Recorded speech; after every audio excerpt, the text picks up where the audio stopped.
Amigos, vamos a continuar aquí en el Mundo Rojo, más rojo que nunca. Y antes de seguir, permítanme presentar a los dos nuevos invitados que se han incorporado aquí al Mundo Rojo. Con nosotros está Alicia Rubio. Buenas noches, doña Alicia, ¿cómo está? Muy buenas noches, pues encantada de estar aquí. Un placer, como siempre. Y con nosotros también está Hugo Pereira. Buenas noches, Hugo, ¿cómo estás? Buenas noches, un placer. Y vamos a continuar, amigos, porque la noticia que ha pasado esta semana, esa negociación a vida o muerte entre Sumar y Podemos, pues ha sido titular, apertura de muchísimos telediarios. Decía la siguiente noticia que partidos ocultos, doble documentación y espías, los secretos del pacto Sumar-Podemos. Dice, algo parecido a una semana trágica, la más trágica en la historia de Podemos, sin duda. Desde enero de 2019 el Partido Morado no sufría una sacudida de tal envergadura. Entonces fue el golpe de Íñigo Errejón y Manuela Carmena, ahora la plataforma de Yolanda Díaz.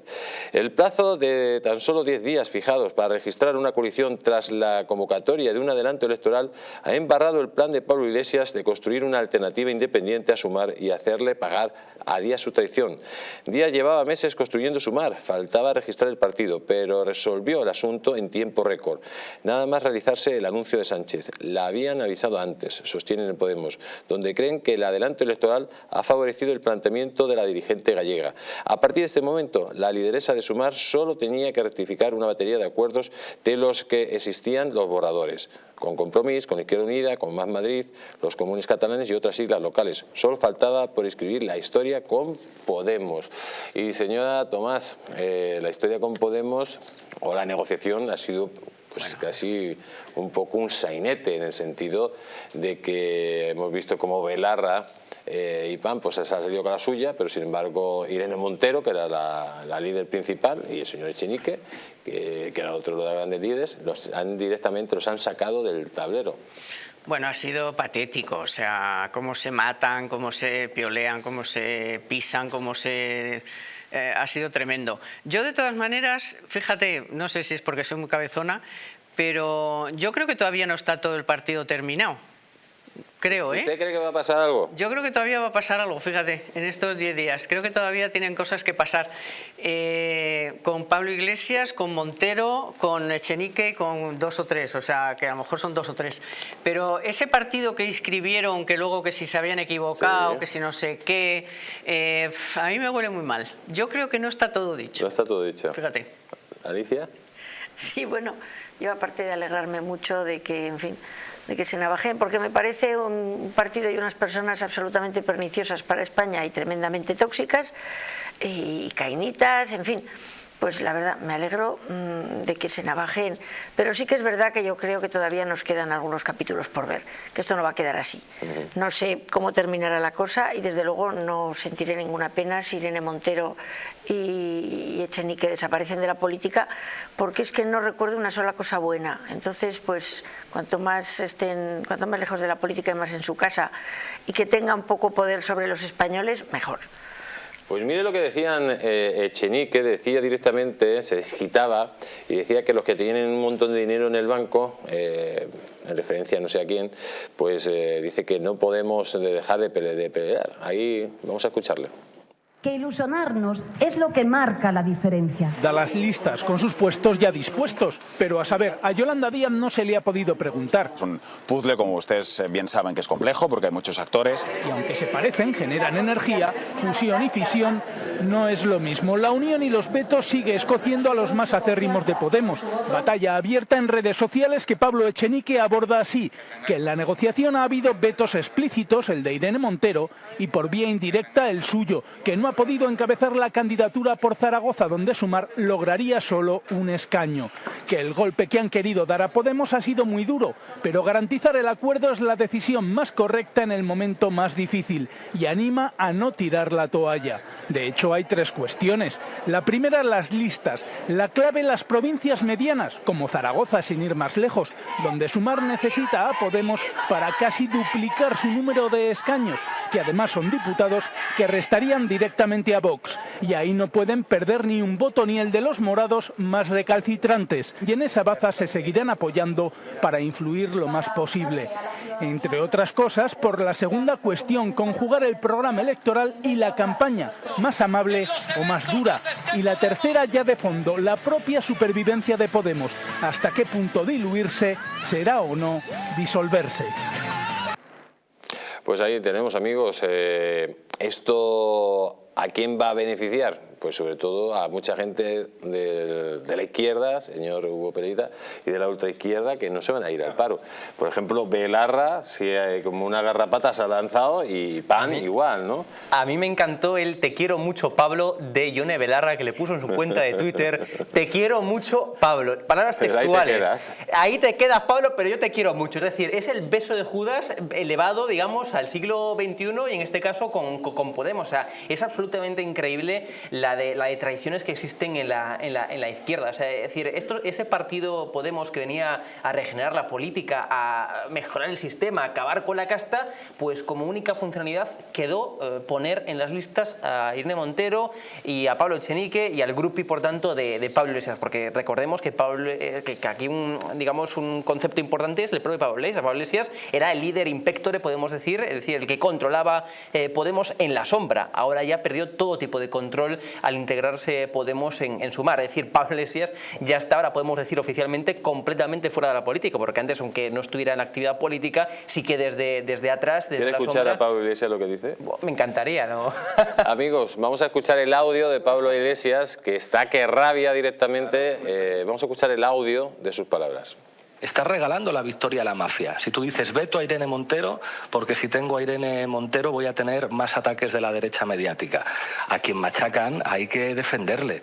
Yo recuerdo perfectamente en la negociación de gobierno, cuando Pedro Sánchez dijo, no, Jaume Asens no lo vamos a aceptar porque defendió a Puigdemont y no sé qué. Y nuestra respuesta fue hacer a Jaume Asens presidente del grupo parlamentario confederal de Unidas Podemos.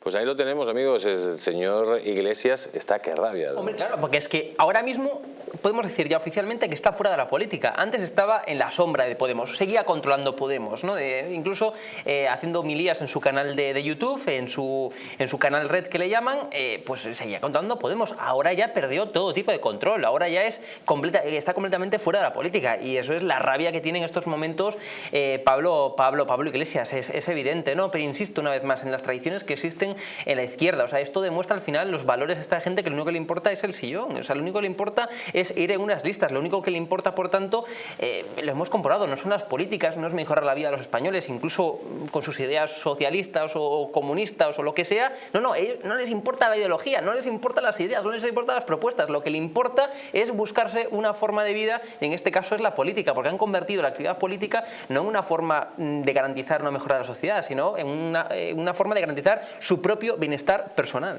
Yo voy a discrepar, yo no daría por muerto todavía a Pablo Iglesias, porque tiene más peligro que una película de Kung Fu. Pablo Iglesias sigue teniendo, serán menos, serán lo que sea, pero sigue teniendo su tirón. Ah, sí, eso sí. Pues ya está. Sí, y entonces, si acaban en estos días con la necesidad de que, aunque saquen 2 escaños o 3, presentarse con ese partido, Unidas, Juntas, o yo que sé ya cómo se llamará, no me acuerdo, Juntas Podemos o Juntas Unidas Podemos o qué sé yo, lo hará. Porque, vamos a ver, Pablo Iglesias, su mayor ilusión ahora mismo y desde hace tiempo es matar políticamente a Yolanda Díaz y matar políticamente a Pedro Sánchez. Es decir, que si puede dividir a Sumar y sacar de ahí X votos que tendrían, porque los tendrían, porque los siguen teniendo, o sea, que serán menos, por supuesto, pero que sigue teniendo su tirón y le podría romper a Yolanda Díaz esos 30 que dicen que de media, ¿no?, que va a sacar, que no se lo cree ni ella, vamos, yo no me lo creo, ya lo veremos. Si le puede fastidiar, o sea, es el mayor deseo ahora mismo de la sed de venganza de Pablo Iglesias contra Yolanda Díaz, pero también contra Pablo Iglesias, esto contra Pedro Sánchez, es brutal. Y en esas circunstancias, un tío de este tipo, psicópata, herido, con ganas de venganza, es capaz de cualquier cosa. Todavía en este país nos quedan muchas cosas por ver. Con esta gente que tenemos en la política y 10 días es un mundo. O sea que usted no es del refrán perro muerto se acabó la rabia, todavía no. No, cuidado con los perros rabiosos. No está claro que esté muerto. ¿Eh? Que no está claro que esté muerto. No está claro, huele, todavía huele. Perro muerto sí se acaba la rabia, pero yo tampoco soy tan optimista como Hugo, porque es que no sabemos realmente, es decir, si queda y él está luchando por seguir manteniendo poder y por seguir manteniéndose en la política. Y como esta gente es creativa, es muy creativa en este tipo de cosas, pues a saber qué es lo que vemos. Yo eso no lo tengo claro. Luego también decir que uno de los personajes que a mí me parecen más nefastos, porque me parece lleno como de odio y de resentimiento, el señor Echenique, contando su pasado de pobreza extrema. Para empezar, pertenece a una familia que es acomodada a su pesar, al contrario, en vez de estar contento, qué suerte tengo, que pues no, él lo que quiere es un pasado así como de... Él vive en el barrio de Salamanca. Sí, él vive en el barrio de Salamanca y vamos a ver, y lleva de diputado un tiempo con un sueldo que no es precisamente el salario mínimo interprofesional, con lo cual estas historias que cuenta de que... Y también quiero decir otra cosa, hemos tenido suerte los españoles de que nos han salido, a estos de los pioles nos han salido la mar de videntes y de poco hábiles en tratar de engañar, porque desde que pasó lo del famoso caso Pon, que hay que agradecer muchísimo, que ya se les vio el plumero, es decir, vengo yo aquí y lo que vengo es a ser casta, quítate tú para ponerme yo y me voy al casoplón, y lo de que iba a vivir en Vallecas me dura lo que me ha durado podérmelo comprar. A partir de ahí yo creo que a mucha gente le han ayudado a abrir los ojos sobre realmente ¿qué son estos señores? Estos señores, pues efectivamente, son casta, y además son casta perniciosa, tremendamente perniciosa, porque en todo el tiempo que han estado, si alguien me dice una sola cosa buena que haya hecho esta gente, yo de verdad se lo agradeceré mucho, porque yo desde luego la hoja la tendría vacía. O sea, podríamos empezar por la ley del sí es sí, la suelta de violadores, pero podríamos seguir con la ley esa de protección del menor contra la violencia, que es nefasta, que es la batalla de los padres contra los hijos, y un montón de leyes y un montón de normativas, a cuál peor. Entonces, pues, pero con la que tanta paz del como partido, descanso dejan. No, pero es que no es Podemos solo, es que aquí no se nos puede olvidar que todo eso se ha aprobado gracias a Pedro Sánchez, porque el Consejo de Ministros es un órgano colegiado donde se toman las decisiones, y la ley del sí es sí, ya lo dijimos el lunes pasado, se tomó en un Consejo de Ministros donde hay 3 magistrados. Aparte de los 50 informes que existían, es que en el propio Consejo de Ministros había 3 magistrados. Hay 3 magistrados. Renunció Carmen, se lo cargaron. Juan Carlos Campo se lo cargaron. Y ninguno vio, o sea, ninguno dijo, oye, que esto nos va a traer X problemas. No. ¿Qué ha hecho Pedro Sánchez? Ha quitado de las listas a la señora que se encargaba de las cosas de la mujer, porque un día dijo que qué buena era la ley del solo sí es sí, como si Pedro Sánchez hubiera dicho que qué mala era, que dijo que no la iban a copiar en el mundo entero. O sea, es que es alucinante. No, entre todas estas noticias, amigos, hay una que lógicamente tenemos que estar contentos, que ha salido. Irene Montero puede salir de las listas definitivamente. En principio ha salido, y miren lo que dice la señora Ayuso de esta buena noticia. No puedo tener peor opinión acerca de la actual ministra de Igualdad y del trabajo que ha desempeñado en ese ministerio, que a mi juicio sobra completamente y que no ha hecho más que daño, y que ha dado poco de sí, desde luego. Creo que en ese aspecto pues celebro que sea apartada de la política, sinceramente, pero no puedo hablar mucho más. Yo lo único que veo es que hay un baile de sillones, es como un lagarto que muda de piel porque son los mismos todo el rato, no hay una diferencia ideológica de nada, ni de programas, lo único que están es apuñaladas para ver quién se queda con los cargos. Y espero que esto pase cuanto antes, porque es que se nos olvida que esta gente está gobernando España. Y esto es un daño tremendo para la credibilidad de nuestro país y para nuestras políticas. Pues ahí tenemos a la señora Ayuso. Don Alicia Rubio, ¿cree usted que, como dice la señora Ayuso, ese ministerio no ha servido para nada, no ha ayudado para nada a los españoles? Vamos, totalmente. No solo no ha servido, sino que es tremendamente dañoso. Gasta dinero público y lo gasta para maldades. Y lo gasta para desigualdad. ¿Por qué? Pues porque se dedica a desigualar a los españoles, bueno, y a gastarlo en majaderías, como aquella foto espantosa que vimos, que a la que tenía piernas se la habían quitado, y todo aquel desastre, o como ese anuncio espantoso también, que hablaban de no sé qué tonterías y que acabábamos viendo unas escenas verdaderamente escatológicas. Es decir, ese ministerio sobra, pero es que también sobra la Dirección General de Igualdad de la Comunidad de Madrid. Es decir, Esto de que la igualdad se ponga a martillazos y sobre todo que la igualdad consista en que tienen que privilegiar a unas personas por encima de otras vulnera la Constitución. Es decir, sobra toda esta política de género, que no ha hecho en absoluto más que complicar la sociedad, crear castas privilegiadas, crear colectivos que viven de esto, redes clientelares, que es para lo que sirve, y adoctrinar a los críos, porque es una pura maldad. Por ejemplo, la de la Comunidad de Madrid tiene dinero para cursillos de estos de igualdad que son nefastos, porque además yo los he visto y puedo hablar de ellos, y de hecho además tengo 2 libros al respecto. Lamentable, todas estas políticas de género tenían que desaparecer, punto. Lo que hay que hacer es facilitar a las mujeres la vida, con guarderías, con todo lo que tenga que ver con los horarios. Lo que no puede ser es que los colegios de los niños empiecen 1 hora después de que las madres entren a trabajar, o los padres, que es que da igual. O sea, es que hay familias que tienen 2 o 3 hijos y cada uno entra 1 hora al colegio. Oiga, pues arreglen ustedes estas cosas, que parecen sencillas, pero no sé, deben ser complicadísimas, porque no hay plazas de guardería para que los niños, las madres y los padres puedan dejar a los chavales en la guardería y que no te cuesten un sueldo. O sea, que uno de los 2 al final diga, pues yo no trabajo, porque si trabajo para que me lo cobre la guardería. Luego, lo mejor que puede hacer ese ministerio es desaparecer, porque el presupuesto de ese ministerio son 550 millones de euros. Con esos 550 millones de euros, fíjate, si hubieran por lo menos creado nuevos plazas de juzgados contra la violencia machista, si hubieran comprado más para poder seguir a los que tienen órdenes de alejamiento, pues no sé, a lo mejor se hubiera gastado algo de dinero en algo que tenga que ver con... Pero resulta que es el ministerio que tiene un presupuesto brutal, y es cuando más mujeres son atacadas, cuando más violaciones, más muertes de mujeres. Joder, pues entonces, chica, por Dios, retírate, por favor. Porque si tienes un ministerio que va a luchar contra la violencia contra las mujeres y resulta que hay más violencia que nunca contra las mujeres, al menos eso dicen las cifras, pues es que ya te tenías que haber ido al primer año. Dice, o sea, tengo un ministerio para luchar contra eso y lo que estoy haciendo es todo lo contrario. Por favor, y sobre todo la pasta que se gastan. Pero si es que es necesario. Vamos a ver, la única manera de justificar esto es a base precisamente de crear alarma social y de que haya problemas y que las mujeres no tengan seguridad, etcétera, etcétera. Por eso son los datos, naturalmente. Son los datos, eso sí. Sí, claro, son los datos. No mejoramos absolutamente nada porque no les interesa. ¿Cómo justifican el puñetero ministerio si no tenemos las mujeres todo ese tipo de cosas? Esa es la justificación, y luego en realidad se hace otra cosa. Y me estaba acordando ahora que se inauguraron persiguiendo a un pobre empresario que tenía unos colgadores que ponía: soy una princesa, soy un príncipe o soy un guerrero. Vamos a ver, o sea, un ministerio para ese tipo de cosas, si es que tenía que desaparecer, naturalmente.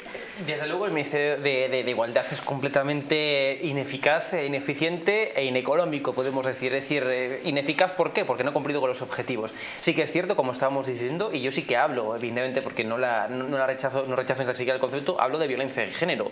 Y digo violencia de género, me va a decir, no, es que no existe. No, claro que existe, porque viene ya de antaño, ¿no? Y hemos visto una constante, digamos, obstaculización y opresión de las mujeres desde el pasado ya. Entonces es evidente, o sea, yo no voy a negar el concepto de violencia de género, porque además, insisto, viene de antaño. Entonces, es evidente que la violencia de género en España se está incrementando. Estos son datos del Ministerio del Interior. La violencia machista se está incrementando, por tanto, y está más que claro que el Ministerio de Igualdad de Irene Montero no contuvo o no mitigó o no bajó, sino que al contrario, los datos de la violencia de género. Con lo cual, ya de por sí, lo que es evidente, lo que es objetivo, lo que cae de cajón, es que el Ministerio de Igualdad es ineficaz, no cumple con los objetivos. Segundo, lo que estamos viendo es que la ley del solo sí es sí ha sido una de las políticas públicas más dañinas que jamás se recuerdan en democracia. Es decir, y lo que más me sorprende es que sigan a día de hoy defendiendo la parte de Podemos esa ley que es dañina, que puso a más de 100 agresores sexuales y violadores, por tanto, también en la calle. Es decir, que benefició a más de 1.100 agresores ya en estos momentos sexuales. Es decir, es verdaderamente lamentable, esa ley, cómo se tomó de una forma completamente ideológica, completamente irracional, completamente fuera de toda lógica, como decía, y lo que es más lamentable todavía es que sigan defendiendo esa ley, porque yo entiendo que se puede equivocar cualquier persona. Evidentemente es muy difícil equivocarse con 50 informes que te decían que esa ley iba a beneficiar a los agresores sexuales, habiendo 3 magistradas, como decíamos antes, en el Consejo de Ministros. Es decir, es muy difícil equivocarse, pero bueno, pero aún se puede llegar a equivocar. Lo que es del todo incomprensible y lo que es del todo indefendible es que a día de hoy, viendo las consecuencias reales y directas y objetivas de esta ley, se siga defendiendo. Sí, ha sido una de las mayores aberraciones que se han visto en toda la historia democrática de España. E insisto, a pesar de que hay objetivos del Ministerio de Igualdad, como por ejemplo el acabar con la lacra de violencia de género y el conseguir una igualdad formal que existe en la ley, por tanto, pero también una igualdad real en muchos aspectos entre los hombres y las mujeres, pues son objetivos yo creo que normales, que se pueden compartir de forma transversal, ¿no? Pero desde luego el Ministerio de Igualdad es un absurdo en toda regla porque no ha cumplido con los objetivos que se marcaba, evidentemente. Violadores y pederastas. Y pederastas y de todo. Es que hay que jorobarse que haya pederastas y violadores en la calle gracias a esta señora que nos ha vendido y al señor Sánchez y a todo su gobierno, que nos vendieron que esta era una ley para defender a las mujeres y ha resultado que es lo contrario. O sea, que los violadores y los pederastas, que son los que están con los niños, los que estén en la calle o beneficiándose. O sea, es que es alucinante.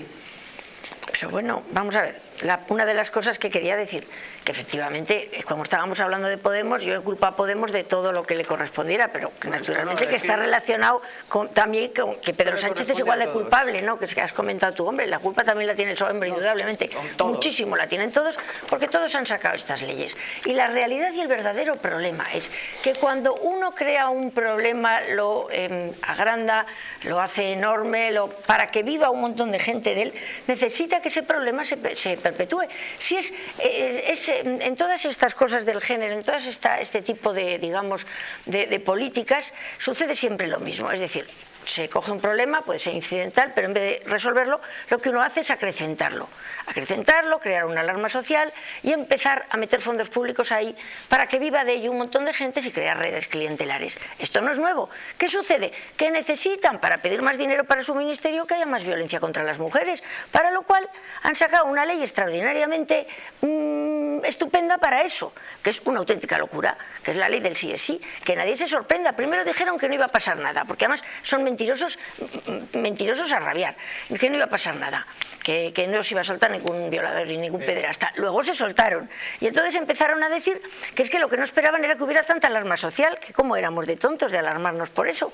Y luego ya al final reconocieron que es que realmente la ley no era punitivista, que ellos no son punitivistas. Es decir, es una gente que pretende convertir en delito un piropo y meter en la cárcel a hombres que no han cometido ningún delito y sin embargo soltar, porque los quieren rehabilitar y porque no quieren ser punitivistas, a individuos verdaderamente delincuentes, nefastos y, en fin, y escoria humana. Pues eso es lo que tenemos con esta gente. ¿Pero por qué? Porque les interesa, porque cuanto peor, mejor. Y eso es un clásico del amigos, vamos a continuar y vamos a seguir hablando precisamente de los socios del Partido Socialista, que también del Podemos y de Sumar, que también son culpables de esta ley. Estamos hablando de la revuelta territorial contra la cúpula del PSOE. Dice, no tenéis narices de cambiarme la lista, dice la noticia. Dice, la Comisión Federal de Listas acogió el pasado viernes un auténtico incendio político en Ferraz 70, tras 24 horas de goteo de nombres, confirmando las listas del Sálvese quien pueda y las injerencias de Moncloa y Ferraz para controlar el partido tras el 23J. La reunión en el cuartel general del PSOE, que debía ratificar las listas territoriales en la víspera del Comité Federal, se convirtió en una rebelión en cascada de diferentes territorios. El motivo, los dedazos de última hora de la dirección federal y concretamente del ejecutor de las decisiones de Pedro Sánchez, su secretario de organización Santos Cerdá. Según ha podido saber de OYETIP, nada más comenzar la reunión, el secretario de organización de Castilla-La Mancha y cabeza de lista por Toledo, Sergio Gutiérrez, se enteraba de que Ferraz le relegaba como número 2 de la lista por Toledo con la intención de buscarle cobijo a Milagros Tolón, la alcaldesa de Toledo en las 2 últimas legislaturas, que dejará de serlo el próximo 17 de junio. Un movimiento estratégico que entraña una enorme importancia, dado que se trata de la presidencia del Comité Federal, afín a Sánchez, la única autoridad en el PSOE en el caso de que una eventual derrota del 23J forzara a la constitución de una gestora para la convocatoria de un congreso extraordinario. Pues ahí tenemos la lucha de poderes que tienen ya dentro del Partido Socialista. Pedro Sánchez está intentando controlar pues lo que pase después del 23 de julio y sobre todo que sus secuaces pues sigan de alguna forma en el partido y puedan seguir viviendo de la mamandurria pública, ¿no? Bueno, él ya se había hecho su comité federal, su consejo nacional, o sea, eso ya con cualquiera que hablaras de socialista de verdad, de toda la vida, digamos, del Antiguo Testamento, como decía aquel, te decía, pero bueno, olvídate, o sea, si es que ahí no hay quien levante la voz, ni hay quien diga nada, porque lo ha hecho a su imagen y semejanza, o sea, Pedro Sánchez hizo eso desde el minuto 1 que volvió, porque sabe lo que pasaba si no, que le echarían otra vez por la ventana. Y eso es lo que él hizo, se montó ahí sus chiringuitos para que no le toquen y mira lo que ha hecho. Por cierto, ¿dónde estaba Paje? Que no fue el sábado. Pues si tienes tantas cosas que hablar y tantas cosas que decirle a Pedro Sánchez, vete al Comité Federal y cántale las 40, y el Lambán igual, o sea, no, cobardes. Entonces, yo lo de la rebelión no sé si la veremos antes de las elecciones o después, pero desde luego no va a venir ni del Comité Federal ni de nada de eso, porque los ha nombrado él a todos, si es que los ha nombrado él a todos. Pues vamos a continuar, amigos, y vamos a continuar con la siguiente noticia. Dice: Barroso, Contreras y Zapatero, los hombres que susurraron a Sánchez en el adelanto electoral. Presidente, se puede ganar. Dice: amplios sectores del PSOE ven con preocupación el poder que Zapatero, Miguel Barroso y José Miguel Contreras ejercen sobre las decisiones de Sánchez. Ellos se van jactando por ahí de que la decisión de adelantar las elecciones es suya. La estrella de Pedro Sánchez se apaga. Lo sabe todo el PSOE, que divaga estos días sobre la soledad del líder en sus horas más difíciles. Y en esa reflexión colectiva hay un punto coincidente sobre el progresivo alejamiento de la realidad o modo del síndrome de la Moncloa que se percibe en el presidente del gobierno, según explican diversas fuentes socialistas.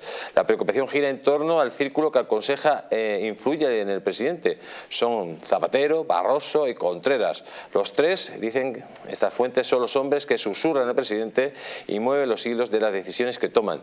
Sánchez lamenta amplios sectores del PSOE, solo tiene oídos para ellos, y los tres aseguran en los cenáculos de Madrid que fueron los que le aconsejaron que adelantara las elecciones. Don Hugo Pereira. Bueno, a ver, quien conozca un poco a Pedro Sánchez, yo no lo conozco, ¿no? Pero sí que tengo personas en común que lo conocen bien a Pedro Sánchez, amigos en común. Y lo que me dicen es que a Pedro Sánchez, vamos, no le cambia de opinión, si él toma una opinión no se la cambia a nadie. Es decir, es un tío extremadamente egocéntrico, extremadamente echado hacia adelante. Es decir, entonces, claro, yo no discuto que estas personas sean los de su núcleo de confianza dentro del PSOE y sean los que le proponen cosas, pero insisto, Pedro Sánchez no se deja guiar, no se deja influenciar por absolutamente nadie, las cosas como son, y de hecho ahí reside el peligro político de Pedro Sánchez, porque como no se deja guiar con nadie y es absolutamente él y más él, entonces está en contra de la noticia usted. No es que esté, no, ahora concluyo mi opinión sobre la noticia. Entonces, creo que en este caso sí que es cierto que le hayan podido aconsejar Zapatero, Contreras, etcétera, le hayan podido aconsejar eso. Lo que yo le tengo que decir a Pedro Sánchez, a cualquier persona que esté viendo, es que cuando se deja aconsejar, que no busque a los mejores de cada casa para que se dejen aconsejar. De hecho, es más, una de las cuestiones que Pedro Sánchez busca, a diferencia de lo que le ocurrió a Zapatero, es irse, que es lo más probable, irse de la Moncloa, pero con una buena imagen. Es decir, Zapatero tuvo una mala imagen dentro y fuera del Partido Socialista. Es decir, en cuanto Zapatero se fue del PSOE, todos empezaron a echarle, los históricos socialistas le empezaron a echar la culpa y a denostar la imagen del propio Zapatero, de Solbes, etcétera. Es decir, entonces, lo que busca Pedro Sánchez, porque él mismo ya me cuentan, está fraguando ese posanchismo, es decir, está buscando ese candidato de transición antes de que ocurra el Congreso Federal Extraordinario, que es donde se elija finalmente al secretario general, digamos, oficial, pero él ya está gestionando y ya está buscando ese posanchismo. Quiere, por tanto, liderar y manejar esa transición. ¿Por qué? Porque lo que busca Pedro Sánchez es irse del PSOE, pero con la mejor imagen posible como el víctima, como el candidato que intentó derrotar a la ultraderecha derecha y no lo consiguió y es el socialista, eso es lo que busca Pedro Sánchez. Pues, y entonces, con Zapatero mejor que nos aconseje. No lo va a encontrar, no, creo, porque peor imagen no puede tener. Claro, o sea, no puede salir a la busca, calle. O sea, un presidente que no puede salir ni a la puerta de la esquina, vamos, ni con los suyos. Y con razón, Ni con los suyos. Y con razón. O sea, yo no dudo que efectivamente él quiera tener muy buena imagen. Y después de lo que nos contó Maxim Huerta, de que decía, ¿cómo crees tú que yo pasaré a la posteridad? Que le tenía que haber dicho, pues mira, como Nerón, un poco mejor porque no usaba leones. Pero bueno, como Fernando VII, sí, vamos. Yo puede que quiera eso, pero desde luego, jorobándole las vacaciones a los españoles, desde luego no va a salir en Lord de multitud, ¿eh? Es que vamos, me quedo sorprendida, pero lo cierto es que si estos señores, bueno, lo de el adelanto electoral ya se hablaba de ello, o sea que bueno, se lo han podido decir y el tenerlo ahí en el magín. Ahora me gustaría saber quién es el personaje que le ha dado la idea de poner las elecciones en el puente del 25 de julio. O sea, porque eso, claro, hay que reconocer que como hay tantísimas variables que cambian respecto a unas elecciones normales, en Agua Revuelta, Río de Pescadores, no se sabe bien si les puede beneficiar o no. Pero lo que sí que es verdad es que a mí me gustaría que cada español que vaya a votar se acuerde de cómo ha tenido que dejar las vacaciones, la playa o quedarse en Madrid pasando calor gracias a este señor, y que voten en consecuencia. Y con esto ya digo todo. O sea, que se acuerden del señor Sánchez y de... Y que les frigan son los autónomos. Sí, se van a acordar. Porque los trabajadores que tenían las vacaciones ya seleccionadas pueden usarlo como excusa, o como justificación, me refiero. Pero los autónomos, que son los que nunca buscan las vacaciones en el último segundo, esos van a pringar, o sea, pringan por impuestos, pringan por cuota de autónomo, más pringan además... Esos no suelen votar a Sánchez. Esos no suelen votar a Sánchez. No, pues por ese mismo motivo. Amigos, a Sánchez, pues lógicamente unos le susurran al oído, otros se están revelando, pero también los históricos se están revelando. Y atención que esta noticia dice que por primera vez 5 ministros se han reunido. Ahí dice la noticia, primer cara a cara de Felipe González y Lambán con varios ministros de Sánchez tras el batacazo del PSOE el 28 de mayo.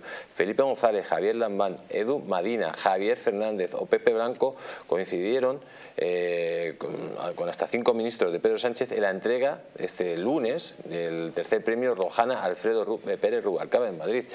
Doña Carmen Tomás, ¿qué es lo que está pasando? Es increíble que no haya ido ni el presidente, que ya si es que no ha mandado a nadie, o sea, no ha ido nadie del gobierno al funeral de una persona que personalmente te podía caer mejor o peor, pero que era un político como la copa de un pino, que del PSOE, que se presentó de candidato a presidente. O sea, es que antes que tú se presentó Rubalcaba, o sea, Pérez Rubalcaba, que era un tótem en el Partido Socialista. O sea, me parece que este tío es que no tiene ni humanidad. O sea, ya no es todo lo que ha dicho Hugo, es que es una persona, además, es amoral e inhumano. O sea, no tiene nada de empatía por nada ni por nadie, ¿no? Y hoy lo ha demostrado, o sea, no yendo a ese homenaje a Pérez Rubalcaba. O sea, pero ¿cómo se puede ser tan miserable con gente de tu propio partido? Pues así se la van a devolver, ¿eh? Se la van a devolver. ¿Qué pasará en el Consejo el Comité, o en el Congreso Extraordinario tras el 23J? Como se peguen el leñazo que se van a pegar, pues te puedes imaginar por dónde va a salir Pedro Sánchez, porque entonces ya es sálvese quien pueda. Ya da igual a quién ha nombrado Pedro Sánchez, porque obviamente todo el fracaso se lo va a llevar Pedro Sánchez, porque a ver, además, ¿qué mítines va a hacer? Por eso está ahora con el rollo de los debates de Calviño, suyos, no sé qué, porque a ver quién junta a 1000 personas en un polideportivo el 20 de julio. En Cartagena, yo qué sé, o me da igual, o sea, en Madrid, en cualquier sitio de Madrid. Por un bocadillo. Claro, es que los suyos se lo van a apuntar. O sea, no se lo van a apuntar, no se lo va a apuntar solo los españoles que les ha jorobado las vacaciones, no, los suyos. Cuando le digan, oye, móntame ahí una reunión en un polideportivo a 45 grados en no sé dónde, van a decir, aquí te esperamos que ya verás. Señora Tomás, antes le hemos hablado de ir a la Costa del Sol. Hasta hablaba yo me apunté, pero después del 23. de lanzar el voto por correo. Pero para que no tenga que lanzar el voto por correo, yo le recomiendo que pase las vacaciones aquí en Madrid directamente, amigos. Dice, con el verano nadie habla de la dificultad para ponerte de acuerdo con tus amigos, tu familia o tu pareja para irse de vacaciones. Primero hay que cuadrar los días, pero no todo acaba ahí. La siguiente pregunta es, ¿a dónde vamos? Nosotros, que sabemos de vacaciones, tenemos la respuesta. La Comunidad de Madrid, la playa de San Juan, el monasterio de San Lorenzo del Escorial, el Retiro, lleno de historia, la Gran Vía. Busques lo que busques, las vacaciones de los que saben de vacaciones las encuentras aquí, en el lugar con el mejor estilo de vida del mundo. Comunidad de Madrid. Pues ya saben, amigos, ya no hay excusa para irse de vacaciones. Se pueden estar de vacaciones aquí en Madrid y el día de votar, pues votan. Y así no tienen que hacer el voto por correo, que a saber lo que pasa. Vamos a conectar con Ainhoa Martínez para ver lo que opinan nuestros oyentes. Adelante, Ainhoa. Buenas noches, Jesús. Como cada noche hemos recibido un sinnúmero de mensajes, incluso desde Valencia, como este que nos dice Jesús. A ver si es verdad que el 23 de julio perdemos de vista a toda esta panda que ni ellos se aclaran. Rosa nos dice, vaya una vergüenza de mandatarios. ¿Cuánta razón lleva Carmen Tomás? Es lo que digo yo, tenían que estar todos metidos en un zulo donde tuvieron a Ortega Lara, incluido Bildu. Lo que no entiendo es la pasividad del rey ante todo este desastre. Martín nos dice que Pablo Iglesias y compañía tengan tanta atención y audiencia describe perfectamente el estercolero en el que se ha convertido este país. Y por último, Jaime nos dice, el Ministerio de Igualdad se ha convertido en un negocio. A más violadores, más dinero necesitan para luchar. Ojo al dato. ¿Qué opinas, Jesús, de esto que nos dicen nuestros espectadores? Pues lo que opinan nuestros espectadores, como siempre tenemos aquí tres mentes privilegiadas y que lógicamente que respondan ellos, tienen la palabra. Va a misa, todo lo que digan los espectadores va a misa. Digo, además cuando le dan a usted la razón, no a mí, no vaya más. No, pero no por eso, ya sabes que yo soy muy, no soy nada soberbio, no me parezco en nada a Sánchez, o sea, el ego lo tengo ya más que superado. No, vamos a ver, o sea, es que, claro, es que la gente está muy harta y muy quemada, porque es que se han hecho cosas, este gobierno ha hecho cosas increíbles, o sea, antes hemos mencionado, ¿no?, la ley del solo sí, pero es que la ley de la vivienda, la modificación de la sedición, de la malversación, la fiscalía, el constitucional, o sea, es que de verdad no han dejado nada, o sea, la malversación que mes tras mes presuntamente se comete en el del CIS, el Tezanos, o sea, es que es todo de verdad. Lo que hemos hablado de la Fiscalía de Memoria Histórica. No, por supuesto, lo de Dolores Delgado, o sea, es que es todo, donde mires, donde toques, o sea, es que necesitamos que se vayan y que este país por lo menos entre un poco de aire fresco, aunque que venga de Galicia o que venga de donde quiera ese aire, pero que entre, o sea, que entre y que de verdad, y antes tú decías, tienen que derogar todo esto, tienen que hacer tantas cosas pero bueno, que se den un tiempo, ¿no? Un tiempo para hacerlo, la auditoría de los gastos. Como no lo hagan en los 3 primeros meses el gobierno que entre, se los comen, como pasó con Rajoy. Les damos 100 días. Quería decir del oyente que dice que la atención que se le está teniendo a Podemos se ve el estercolero en el que se ha convertido este país. Hombre, hasta cierto punto es verdad, pero déjenos que cojamos las palomitas y nos demos el gustazo de ver cómo se apuñalan, porque de verdad que nos han tenido muy preocupados. Vamos, yo no vivía viendo las cosas que estaban haciendo, así que ahora que veo que se están todos pegando y que se van a pique, pues me he cogido las palomitas y nada, y a divertirme a ver, y cuantos menos escaños saquen, pues más contenta se pone Alicia. Claro. Vamos a ver, completamente de acuerdo, ¿no? Es decir, es que Pedro Sánchez se cargó incluso hasta el PSOE, o sea, ya no solamente todas las instituciones de España, o sea, todas las instituciones que veamos se las cargó, bien, pero es que el PSOE también se las cargó, o sea, recuerdo yo hace 2 semanas cuando se reunieron aquí en Madrid, ¿no?, desde Iván Redondo, pasando por José Luis Corcuera, etcétera, es decir, se reunió y dijeron textualmente que los de Sánchez malversaron la historia del PSOE. Es decir, es que se cargaron hasta el PSOE. Literalmente se cargaron el PSOE, que insisto, se podían tener más o menos, digamos, cosas en común o discrepancias con el PSOE. pero es que desde luego es que Pedro Sánchez se lo cargó como tal. Entonces, esto también lo están viendo diferentes, múltiples socialistas. Yo he hablado estos últimos días, después del 28M, con socialistas, y es que lo que más me repiten, lo que no dan crédito, es haber derogado el delito de sedición. Es lo que más me repiten los socialistas. Es decir, porque hay una cuestión que había una línea roja, y eran las cuestiones de Estado. Pedro Sánchez traspasó todo ese tipo de cuestiones de Estado, ¿no? Totalmente. Pues amigos, vamos a ir a publicidad y les recordamos que lógicamente vamos a hablar de cosas que no se suelen hablar en otros lados. Le voy adelantando alguna noticia, más o menos, primero de la guerra que empieza a haber ya por esos pactos entre el Partido Popular y Vox. Al parecer han puesto una línea roja porque el líder del partido de Santiago Abascal en Valencia, pues en su momento cometió un delito de, bueno, sobre todo violencia verbal contra su mujer, y dicen que esas líneas rojas pues no van a cruzarlas. También vamos a hablar, atención, de la reina Leticia, que va a viajar a Colombia con perspectiva de género y con los objetivos del desarrollo de la Agenda 2030. Y cómo no, hablaremos de la muerte de Silvio Berlusconi. Todo esto después de la publicidad. No se vayan, porque si no, nadie se lo va a contar.